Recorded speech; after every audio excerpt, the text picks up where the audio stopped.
आज जो मैं वायरल वॉइस आपके सामने लेकर आया हूँ वो ईमान की वायरल वॉइस है जो कि सोशल मीडिया पे बहुत ज़्यादा वायरल हो रही है। मैं अभी आपको सुनाता भी हूँ।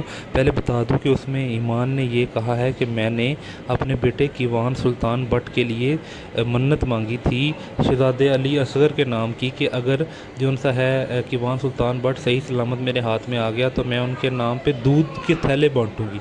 इस तरह की कोई मन्नत मांगी थी जो कि अभी मैं आपको वॉइस सुनाऊंगा तो आपको क्लियर हो जाएगा। लेकिन मेरे प्यारे अजीज़ दोस्तों, बहनों और भाइयों, यहाँ पर मेरा फिर वही एतराज़ है कि अगर मन्नत मांगनी होती है तो अल्लाह के नाम की मांगा करो कि मैं अल्लाह के नाम पे खर्च करूँगी, अल्लाह के नाम पे खर्च करूँगा। ये किसी गैरुल्लाह के नाम पे नहीं मांगनी चाहिए। खैर वो वॉइस है क्या और वो आपको क्या सुनने को मिलेगी वो मैं अभी आपको सुनाता हूँ, तो ये देखिए। हाँ जी, मैंने कीवान के लिए मन्नत मानी थी कि ज़िंदगी सलामती के साथ वो मेरे हाथों में आए।